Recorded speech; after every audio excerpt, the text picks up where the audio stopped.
Greeting guys, I hope that you can hear me okay. I'm going to make a short video here for Mr. Balstead's Jewelry 3 class at Corner Canyon High School in Utah.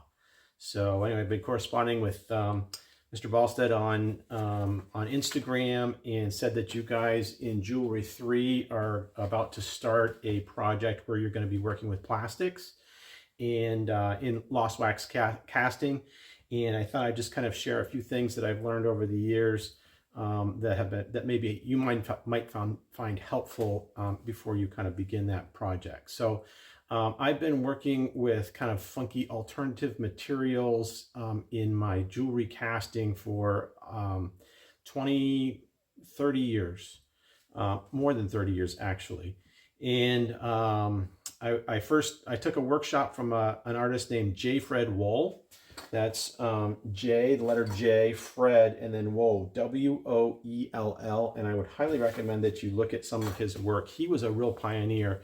Today we make jewelry out of anything that we want, and you know, it's kind of commonplace. But back in the 60s when he started out, he was a true pioneer. He was casting out of plastics when nobody else was doing that. So just, you know, search a couple of his images to kind of see some of the work that he does. He's got some really cool stuff. But anyway, I took a couple of workshops with him back in the 90s, and that kind of really kind of jump-started what I've become to do here in the studio. So so I use a lot of alternative materials here that I'll show you, kind of just go through and show you some of the different drawers and collections of stuff that I have that I use to make jewelry castings from plastics and other alternative materials as well. I kind of have kind of a core group of things that I kind of collect, and I'll kind of show you some of those here in a second. Okay, so a couple of things that you want to be thinking about before you kind of select the materials that you're going to be working with in this project. First of all, you have to choose a material or make a material that you're working with. Choose a material that will hold its shape when you invest it. So what I mean by that is that once you put it in that wet investment for like 10 minutes, it's got this liquid around it. And if that liquid is going to affect the material, it's going to change its shape and you're not going to get what you want. Here's an example of that. This is a Fruit Loop. So one of the things that I love working with is breakfast cereal. And so this is a Fruit Loop right here, and on a shank of a ring I already had with a piece of a button underneath it and a piece of wax poking through it. But if you imagine what a Fruit Loop's going to do in wet investment in 10 minutes, you know what Fruit Loops do in your breakfast cereal bowl. They get mushy and they change their shape. You have all the actions of investment and vacuuming and so forth on it. It's not going to keep its shape. So whenever you use a material that's going to be affected by the liquid in investment, you have to make it waterproof. So that's the second thing. Whatever you're working with, it's got to be waterproof. So what I did for breakfast cereal here's a Captain Crunch, for example. In the middle of this ring right here, there's a Captain Crunch cereal. I sprayed them with polyurethane, like 3, 4, 5 coats of polyurethane to make them waterproof just for that 10 minutes when it's in the investment so it will hold its shape. So you got to make it waterproof.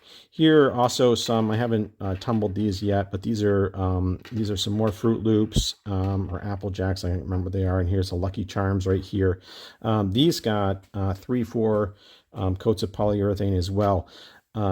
Just to make them waterproof. The next thing you want to be thinking about is how heavy are they going to be once they're cast. So Fruit Loop is really lightweight. But once you cast it in sterling or in bronze or whatever, it's going to be really heavy, like too heavy for a pair of earrings. It's a lot of material, so it's going to cost more, and it's also going to be heavy and clunky. So what I do is I try and do as much of that work of making the object lighter as I can before I even cast it. So I actually polyurethane these cereals, and then I went in with with my flex shaft, and I scooped out the back, and then I sealed it with wax. And these right here look pretty successful here. I haven't tumbled them yet, so I haven't looked too closely at them. Here's some other from that same casting. That's some other experiments. Here's some Chex cereal. I cut the back. I also sprayed these, but I cut the back off of them to make them lighter. So this is actually half of the cereal. I'm thinking a pair of earrings out of Chex cereal. And here are a whole bunch of failures. These are corn flakes that I sprayed as many times. I think they may have been really thin in the middle, and the silver just didn't flow very well through them. But these are not very good casts, and probably get melted back down again. Here's a Lucky Charm that didn't come out because I think that it fell apart when it was investing. It's just it didn't have enough waterproof aspect to it. So I guess that's another thing that I would say is that, for me, it's easy to embrace failure. I have lots and lots of failures. I experiment deliberately with a lot of things that I think probably maybe won't work, but I can always try it and see if it does work and just melt it back down if it doesn't work. So I would really encourage you to embrace failure. It's really an important part of the creative process. Here's some other things just for food for thought. Haha. This is a pecan, a real nut. And I did not have to really do much of anything. I hollowed it out with the flex shaft on the inside, again, to make it lightweight. And then I attached it to a wax ring shank right there. And that pecan is pretty popular at shows. People pick it up. I haven't sold this one yet, but people really like it. But that's a cool looking thing. Another thing that you see, a recurring thing in my work, is Barbie combs. I love Barbie combs. I know it's weird. I'm a weird person. I'm an artist. So, but I collect, on eBay, buy lots of these Barbie combs. I just love those spikes. And I just like incorporating that into my work. Now, this is another thing I will talk to you or share with you, is that the cheaper the plastic, generally the cleaner it burns out. So, buying cheap plastic things, beads and whatnot at the dollar store, for example, a lot of times those plastics are the ones that burn out the best. So, obviously the combs, Barbie combs, are plastic. That's not an issue, but this piece below it that it's going through here is a piece of fabric. And so I had to soak that in some wax to make that waterproof. Otherwise, the investment would soak into it and it would be a mess after you cast it. Let's see, other things that I've got here. These are, I'm doing some post earrings out of coffee beans, and I used real coffee beans and invested those and burned them out, and they burn out quite cleanly. So a fair amount of foods you could get away with. I'll show you some examples of that in a second.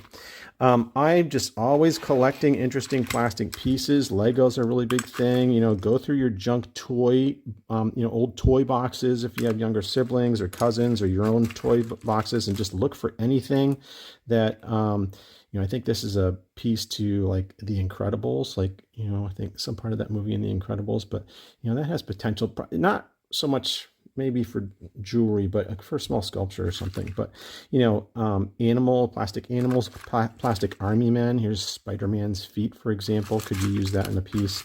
I also have a thing for Lego. So you see Lego in a lot of my pieces of work. But, this right here, even though it's really small and lightweight, it's just a single little piece of Lego right here. But if this is all sterling, that'd be pretty heavy. So I'd probably cut the top of that right off and keep the part that's recognizable to everybody, and then I lose all this weight here and then incorporate it with some other things. So just start saving these kind of miscellaneous things. Regular combs too. I love to see that kind of stuff in my work. Use that stuff in my work. Let's see, what else do I want to share with you? I have a whole collection here. I call it the floral collection right here. These are flowers. Almost all of these right here are buttons or pieces of plastic buttons. So I started with a plastic button or a piece of it, and then I modified it. And again, the cheaper the button, the better, the more cleanly it tends to burn out. Okay, but this is a button, and a lot of times you have to take them apart. If there's any metal in them, sometimes there'll be a metal loop on the back where you sew them onto your clothing. You got to get rid of that, then put other elements in there.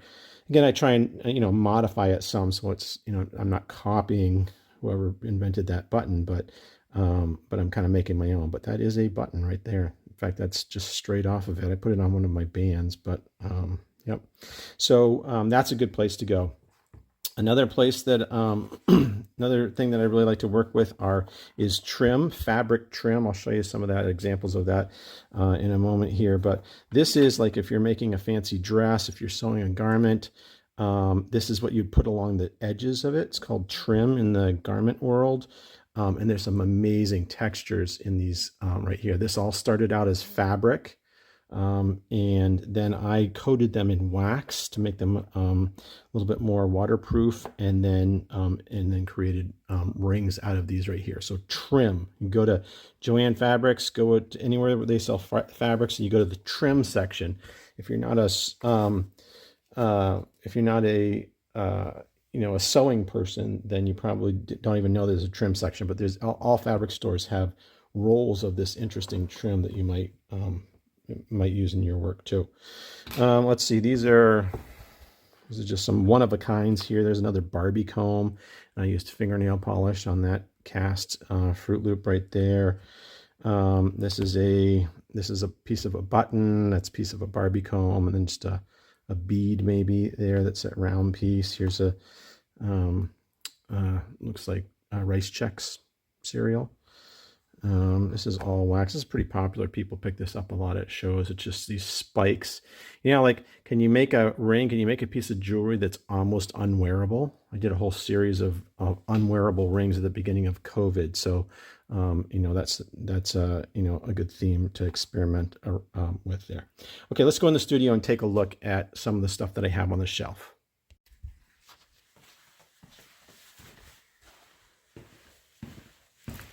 Okay, so this is kind of the shelving unit here that has the most stuff on it that you might find useful. I'll just kind of share a little bit of what I have here. So this is trim right here that I was just talking about, but this has been waxed. So I bought this trim at a fabric store, but then I soaked it in wax and I squeegeed it off. So it's fabric, but it's impregnated with wax. Makes it much nicer to burn out, but all sorts of cool textures there. That might be something that you might want to use.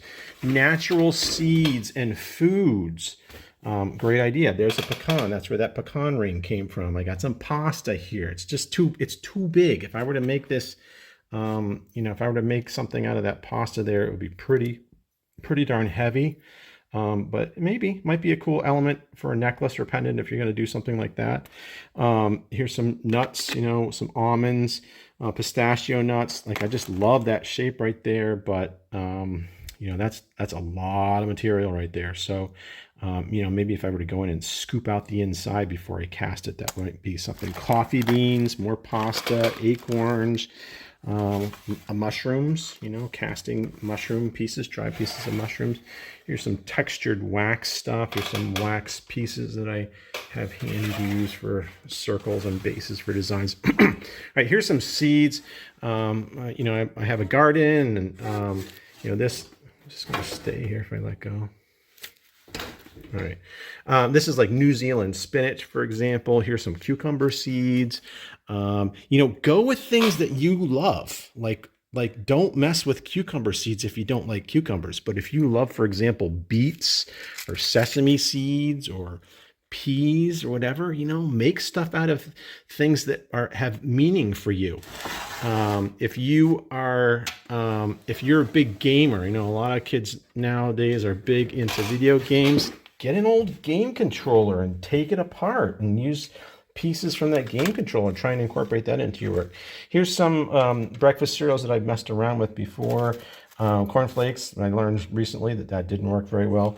This is Raisin Bran, and this stuff is a little bit thicker than the cornflakes, and this stuff actually casts pretty nicely. There's some Chex cereal that I worked with. There's some Fruit Loops and Lucky Charms. There's some other designs here. Did I close this? Not. Okay, here's some good stuff. Plastic Army Man. Actually, J. Fred Wall, the guy I was just talking to you about, real pioneer here. He did a lot with Plastic Army Man. He did some beautiful stuff with the end of a plastic coffee stirrer that he got from McDonald's. Some really cool stuff. So, things that I've collected. Here's some cheap beads, some buttons. Let's see, these are kind of like little Jimmy kind of things here. These are fake knockoff little mini Legos, which are actually really cool. Some wiggly eyes, some more beads, some square beads. These are some kind of button thing. Actually, it's a bead. When you take them apart, that's pretty cool. Here's some plastic animals right here. I've got some cool stuff out of that, like dragon wings and stuff that burns out clearly. I'll make a note now, though, that if you get something that's kind of rubbery, that's made out of silicone, you think that it's plastic. What's an example of it? Anyway, if it's kind of rubbery, it may be silicone, and that burns out terribly. So avoid silicone. Now these are styrofoam beanbag beads, I guess you call them. But they also sell them at craft stores for putting in slime. If you've ever gotten slime before, and you put these they're just styrofoam, but these are great to add in. They burn out super cleanly. Nothing left of them. I had an older friend who was on oxygen, and this is a little washer that they put on the oxygen bottle, but he saved them for me, and those are great. I have a lot of ring designs that have this plastic piece in them. People would never know. Rings, loops. These are stitch markers for people that do knitting.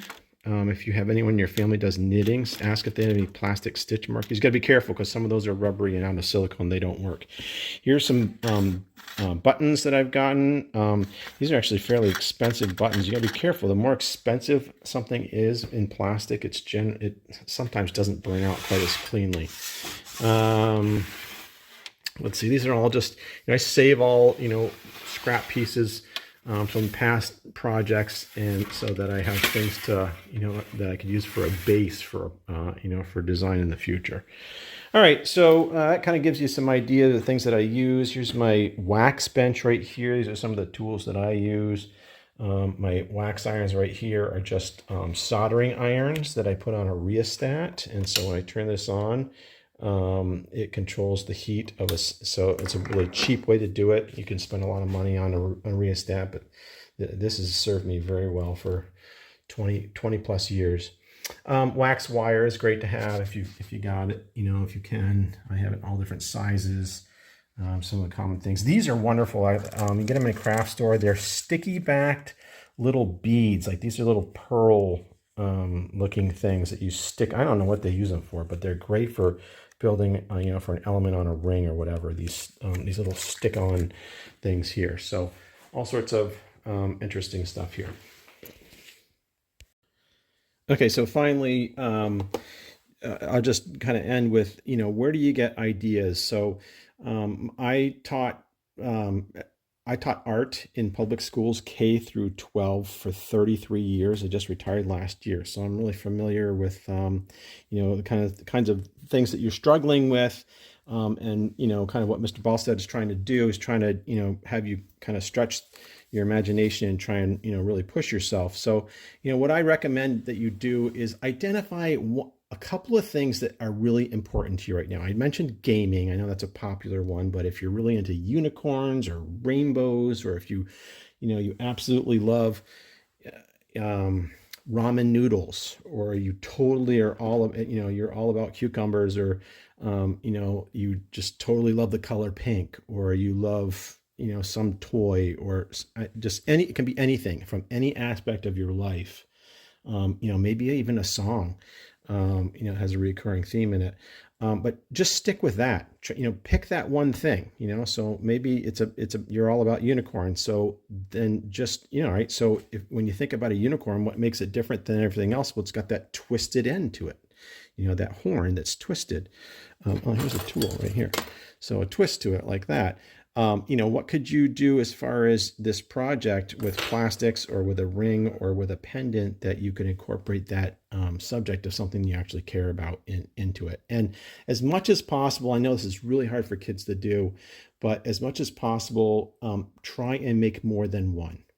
Try and approach this from the point of view that if you make 2 or 3 of something, then you have a much higher chance of one of them actually being worth, keeping or being good. So, the way to quality is quantity. And I've so found that over and over again here in the studio. I've made thousands of rings, and in order to get, the handful of rings that I think are really solid designs that I really like, I had to make, a lot of failures. And the nice thing about casting is you can just melt it back down again. So pick something you care about and kind of develop and build off of that. That would be my advice to you.